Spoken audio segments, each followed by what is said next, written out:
Mesdames et messieurs, bonjour. Ravi de vous retrouver pour cette nouvelle édition de votre programme quotidien Midi au Caire en ce jeudi le 27 juin 2024. Commençons notre actualité.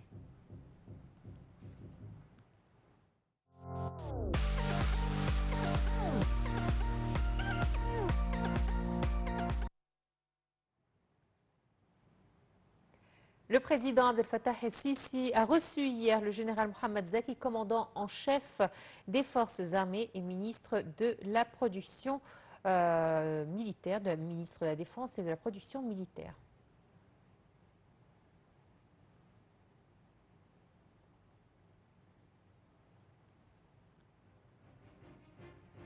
Le ministre de la Défense, le général d'armée Mohamed Zaki, a adressé ses félicitations au président Abdel Fattah el-Sisi à l'occasion du 11e anniversaire de la révolution du 30 juin. Il a affirmé qu'il s'agissait d'un jour glorieux du patriotisme égyptien, un jour qui a été témoin de la révolution du grand peuple égyptien soutenu par les forces armées pour corriger la voie et reconstruire la nation afin d'affirmer que l'Égypte est pour tous les Égyptiens, a écrit le ministre de la Défense dans son message de vœux adressé au président.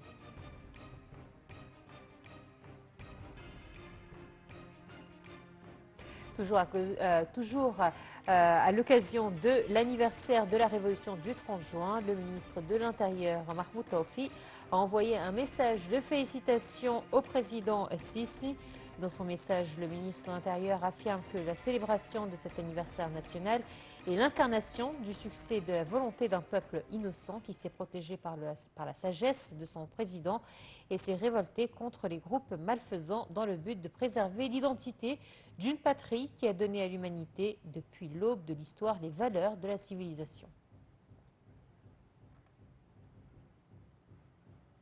Le Premier ministre, Dr Mostafa Madbouli, a adressé un message de vœux au président Abdel Fattah el-Sisi à l'occasion du 11e anniversaire de la révolution du 30 juin. Dans son message, Madbouli a affirmé que cette occasion est un tournant dans l'histoire de la patrie, du fait qu'elle concrétise le grand soulèvement des millions d'Égyptiens contre les forces du mal qui s'étaient emparées de la patrie.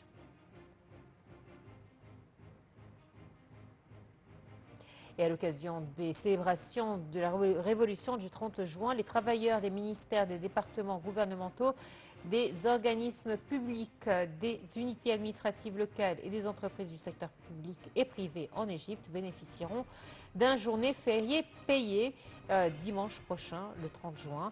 Les examens du baccalauréat se dérouleront selon le calendrier prévu.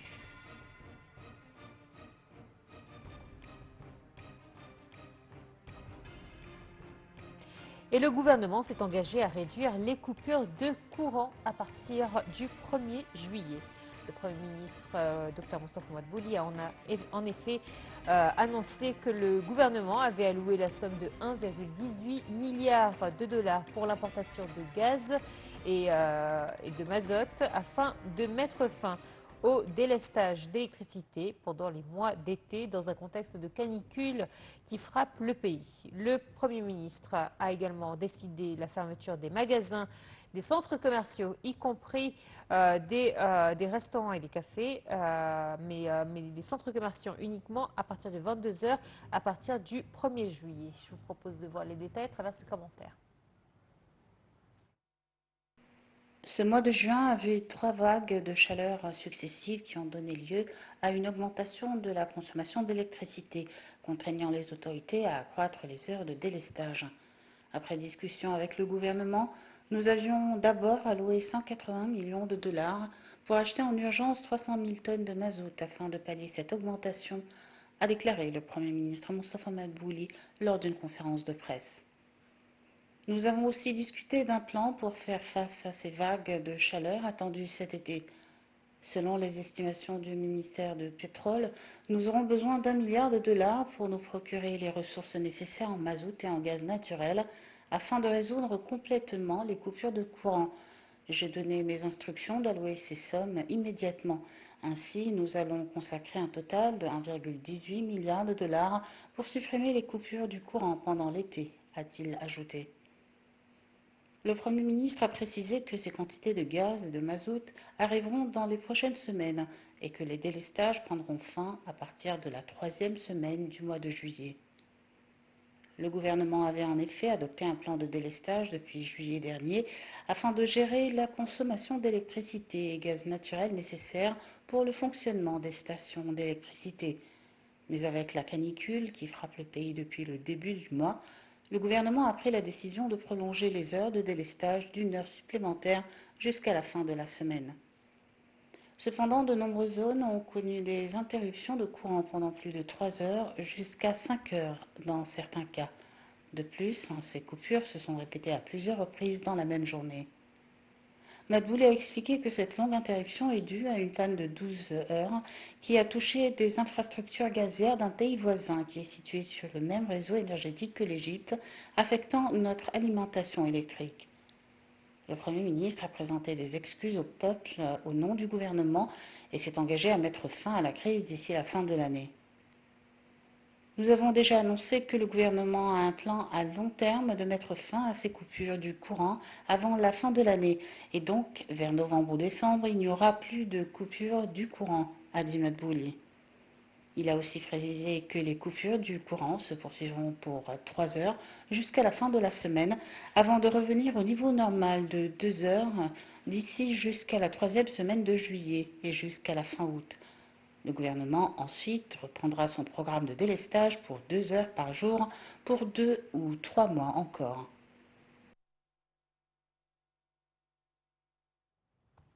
L'Égypte et le Yémen ont examiné hier, après 14 ans d'interruption, les résultats de la séance de dialogue stratégique au niveau ministériel tenue mardi entre les deux parties. Alors les relations bilatérales, la question de la sécurité en mer Rouge, mais aussi les perturbations régionales ont occupé une grande partie des discussions. Voici un compte rendu. Lors d'une réunion rassemblant le ministre des Affaires étrangères, Sameh Choukri, son homologue yéménite des Affaires étrangères et des Affaires des expatriés, Shahi Mohsen Zindeni, les deux parties ont discuté de la réactivation du comité mixte suprême dirigé par les premiers ministres des deux pays. Ils ont également souligné l'importance du renforcement des mécanismes de coopération économique, commerciale et d'investissement, en plus de l'échange d'expériences dans le domaine de la formation des cadres diplomatiques yéménites à travers l'Institut d'études diplomatiques suivant le ministère égyptien des Affaires étrangères. Il convient de noter que les sessions de dialogue stratégique égypto-yéménite consacrées à la discussion des relations bilatérales et des dossiers régionaux d'intérêt mutuel ont débuté pour la première fois en 1998. La 7e session, tenue en 2010, fut leur dernière rencontre avant de reprendre cette année à la lumière des circonstances que traverse la région. Les sessions furent interrompues en raison des conditions politiques qu'a connues le Yémen. Les deux chefs de la diplomatie ont souligné, lors de leurs entretiens, l'importance de la sécurité et la stabilité du Yémen, qui représente la plus haute importance pour la sécurité nationale égyptienne et la sécurité de la région arabe et de la région de la mer Rouge, a affirmé le porte-parole du ministère des Affaires étrangères, Ahmad Abou Zeid. Il a affirmé que les discussions reflétaient également la profonde préoccupation des deux parties quant au risque croissant des tensions actuelles en mer Rouge et à leurs conséquences sur la sécurité de la navigation et du commerce dans le canal de Suez, ainsi que sur l'impact de ces tensions sur le mouvement du transport international et du commerce international, ce qui aggrave la crise économique mondiale actuelle. Les deux parties ont examiné les derniers développements liés à un certain nombre de dossiers régionaux, notamment les développements récents en Somalie, au Soudan, en Syrie et en Libye. La guerre qui fait rage depuis des mois dans la bande de Gaza et la situation humanitaire catastrophique et sans précédent à laquelle est confrontée la bande ont également été discutées en détail.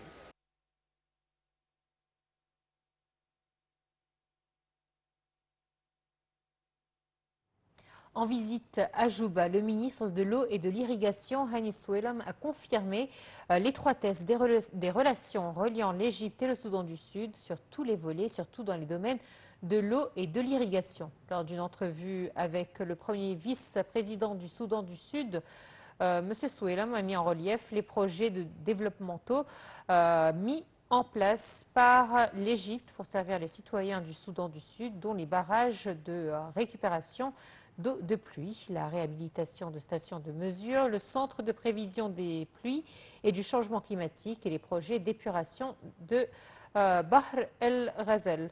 Le ministre de l'Eau et de l'Irrigation s'est de même entretenu avec la ministre de l'Agriculture et de la Sécurité alimentaire du Soudan du Sud du renforcement de la coopération dans le domaine agricole.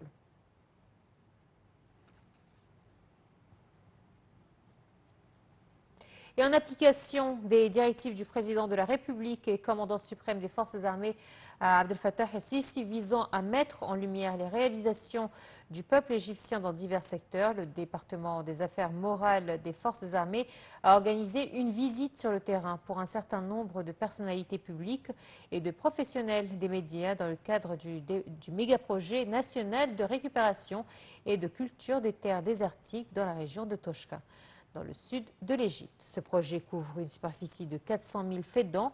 Il atteindra 600 000 fédans d'ici la fin de l'année 2025.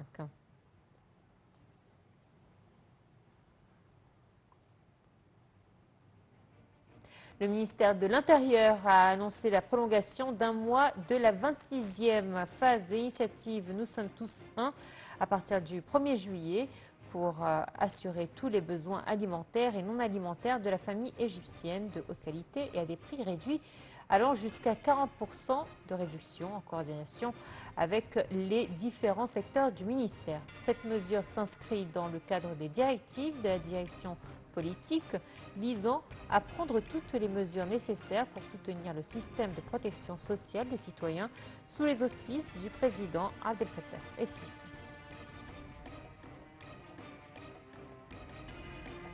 Hier, le monde a célébré la journée internationale contre l'abus et le trafic de drogue qui a lieu chaque année le 26 juin afin de promouvoir l'action et la coopération en vue d'atteindre l'objectif d'un monde sans toxicomanie. L'Assemblée générale des Nations unies a décidé de célébrer cette année la journée internationale contre l'abus de drogue sur le thème « Les preuves sont claires, investir dans la prévention ».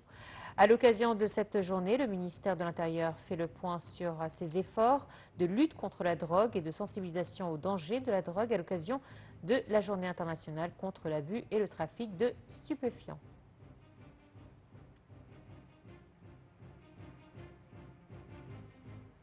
Le ministre de l'Agriculture et de la Réhabilitation des terres, Saïd El-Kossir, a affirmé que l'initiative présidentielle visant à planter 100 millions d'arbres lancée par le président Abdel Fattah el-Sisi s'inscrit dans le cadre des efforts déployés par l'Égypte pour faire face et s'adapter aux effets négatifs du changement climatique ainsi que pour résoudre les problèmes de désertification et à contribuer à l'augmentation de la production locale de bois et à la réduction des importations.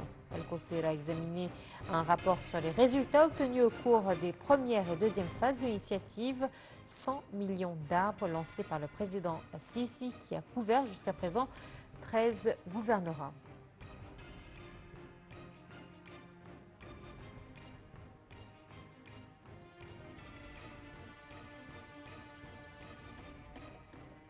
Allez, on va parler de culture à présent. La mission archéologique conjointe égypto-italienne opérant dans une zone autour du mausolée de l'Agha à l'ouest d'Assouan a découvert plusieurs tombes familiales et des momies jusqu'alors inconnues appartenant aux époques tardives et gréco-romaines. Selon le secrétaire général du Conseil suprême des Antiquités, cette découverte est d'une grande importance car elle ajoute une nouvelle dimension historique à la région du mausolée, d'autant plus que plusieurs tombes conservent encore des parties de momies et des restes d'outils funéraires, ce qui permet d'obtenir plus d'informations sur cette période et sur les maladies qui y étaient répandues.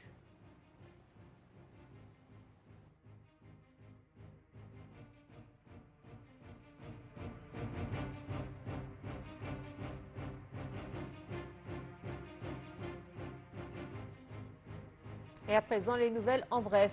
Lors d'une réunion avec des représentants d'entreprises françaises travaillant en Égypte, le Premier ministre a déclaré que le montant des investissements français dans le pays s'élevait à 7,2 milliards de dollars injectés par 940 entreprises. On apprend également que la population égyptienne a atteint environ 106,4 millions d'habitants en juin 2024, soit une croissance de 126 000 en un mois, selon l'Agence centrale de mobilisation publique et de statistiques.